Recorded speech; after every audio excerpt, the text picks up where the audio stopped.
And that's another speed.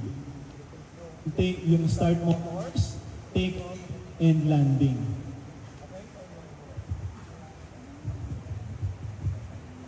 Wave motion, umpisa tayo sa baba, pataas ang pataas. Naka-hold yung forward button natin or yung forward stick. Naka-hold lang yan. Balik tayo. Kita tayo sa kabila ha, para yan. So ganun yan yung wave. Up, down, up, down.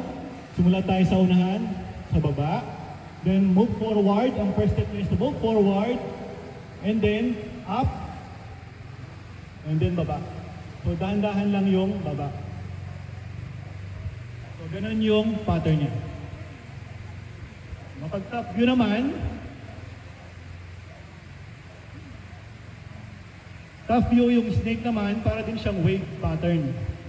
Para lang siyang maraming infinity, pero wave motion o yung snake motion. So, balik natin.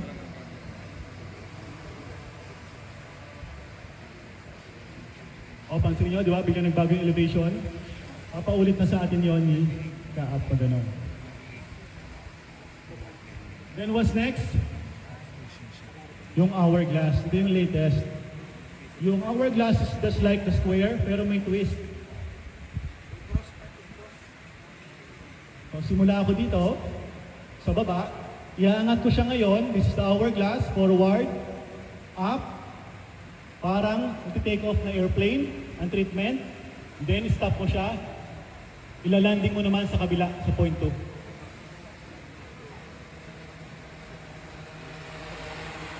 And then, angat mo ulit, pataas. Yan, parang nag-take off na aeroplano. And para ding naglalanding na aeroplano at the same time. Banayad po yung control dapat.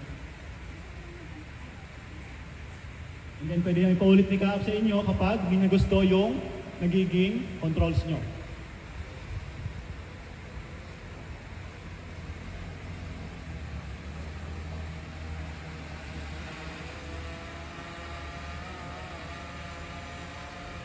Pansinin niyo po yung movement ng drone, wala po siyang sudden movement. Ganyan po yung gusto ni Kaap nowadays. Walang sudden movement.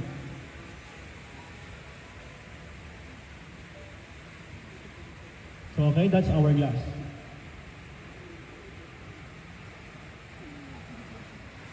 So okay, that's all.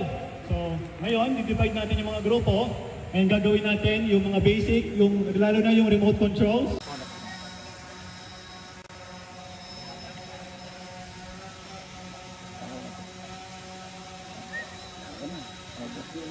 Ganun man, ito sa start, so baka mag-a-abuse daw siya. Makulog yan.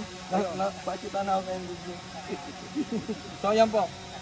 Di ba po, paano pag-start mo? Ayan po. Ang pag-start, ganyan pong duwang. Yes po. Down. Kontra po, paduman, sa batang. Pasal. Ayan po. Ay, dito sa baka mag-start. Makulog na eh. Pero kita kaya tigil scatter. Ano pa ka na dyan? Sabay. Sabay.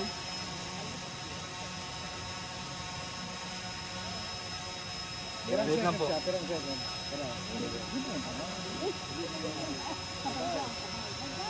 Stationary mo lang, hover lang. Opo.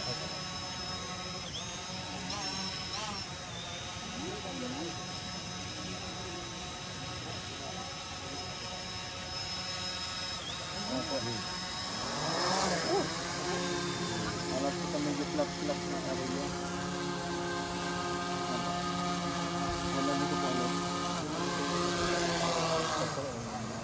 Araw po kanina. Ang pang start up, sabay po ini, kontrahan. Down. Start. Okay na po. Tapos i-release mo, pag-start ulit. Pag start ko, release na. Pag nag-start sa motors. Tapos basta po babantayan pero ang satellite. Ang signal ng GPS ng 22.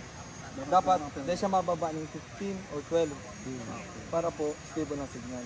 And then, ipapangatong na po, push upward yung left.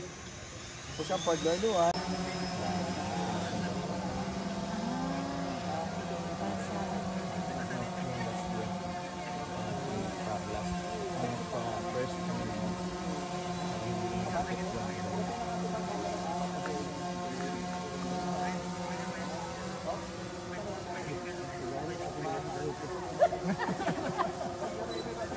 Yun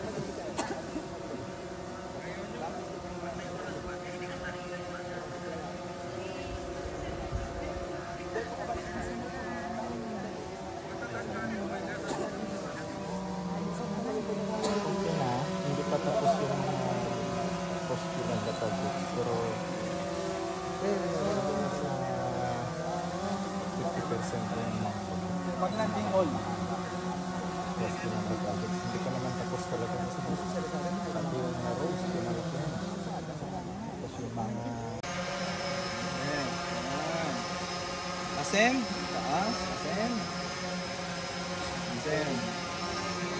Tapos po, ang right left niya, go to the right, atubang ulit. Maatubang si drone mo, sa right. Up lang sir. Up lang sir.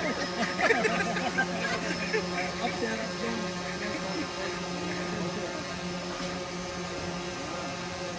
Tapos po, go to the left, maatubang si drone mo, ulit. Right, left. Tapos so, pag landing, dahil luhay lang sa baba, madidetect man niya man ang ground. Pag nag-hold na siya, pwede mo rin i-pick, ay, sige kung baba, malanding na siya.